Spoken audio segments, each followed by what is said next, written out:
can't go back and save my dad, he's gone. But if I could do something that might save somebody else's dad, that's the most important thing.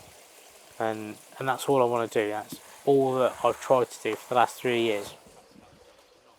My name is Matthew Fowler. I am the co-founder and chair of the board of directors for the Covid-19 Bereaved Families for Justice campaign. So I lost my dad, Ian Fowler, at the start of the pandemic. Can you tell me a little bit about your dad? What was he like? He was 56, recently semi-retired. He was a huge inspiration to me. Well, family was everything to him, and he was everything to us. He would drop whatever he was doing to help people, and that was, I think, one of the most sort of inspirational things about him. And you lost your dad in the really early stages of the pandemic in April 2020. What was that like?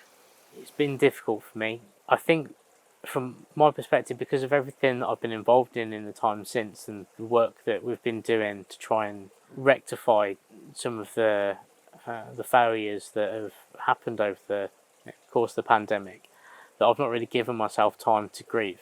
And to be honest, I don't expect that I will have time until after the inquiry is over and we've achieved some of the things that we were hoping that we're setting out to do. So you've been pushing for this COVID public inquiry for a really long time. What do you hope to get out of it? It's always been about improvement and rectifying issues and learning and making the future better. It's never been about blaming people or anything negative. It's all been about making change. To me, it's been the most honest thing that I think I could have done with my grief, and that's what I'm hoping that the inquiry will bring around. It will bring around that change. Why is this inquiry so important to you and your group?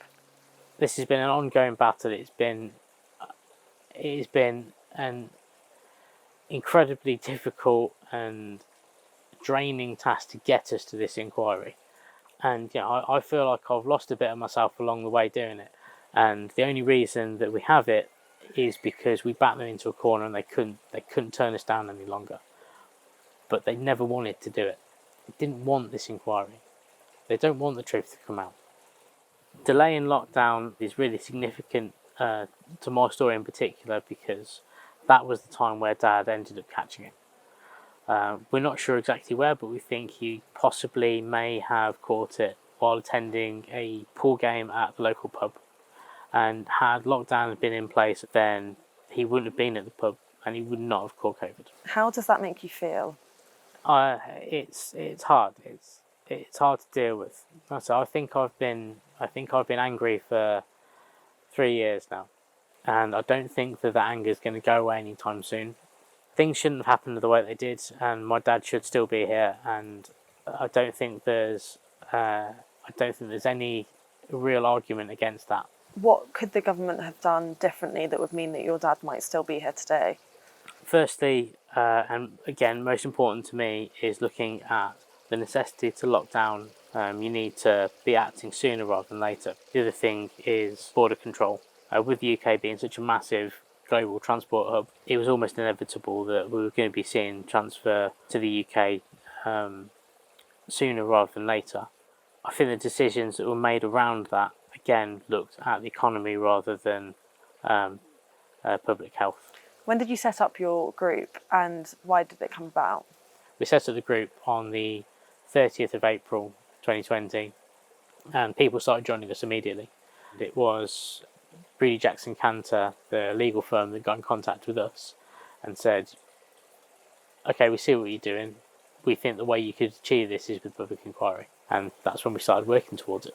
Do you think that members of your group and other bereaved people are being put at the centre of this inquiry? No.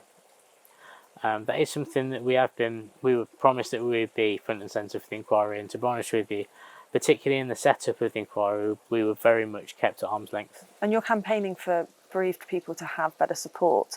Why do you think it's so different when you lose a loved one to COVID versus something else? Sadly, there is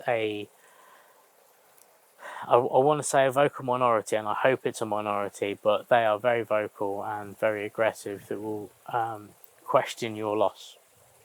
I said during the inquiry that if my dad died of cancer, I wouldn't have people coming and asking me, well, was it really cancer? Losing somebody to COVID, apparently that's that's open game for people to question and deny. You have COVID skeptics and conspiracy theorists who will quite aggressively pursue and question you about that. You started the National COVID Memorial Wall. Can you tell me a bit about how that came about? The thing about that is it's more than it just looks. We turned up on the morning, walked down there, sort of bold as brass, and started painting hearts. It was a very emotional day in many different ways. We were excited and defiant and keen and enthusiastic to do what we were doing, but there was this overwhelming sense of tranquility and unity and love. What was it like painting that first heart? That's a big honour that I'm going to remember forever. Yeah, that sort of first, I guess, kind of act of defiance, but for something really positive, was, I guess to a degree, it was kind of galvanising, to sort of to go and take a physical action and be there doing something. It was massive. Why is that memorial wall so important to you? The wall itself is great because it's a visual representation of the scale of loss. It's a wondrous living memorial of something that is heartbreaking and painful, but incredibly important for people to see. And the people that it is most important to be seen by are people in government. And the fact that you can see it from the bar in the House of Parliament is incredibly important.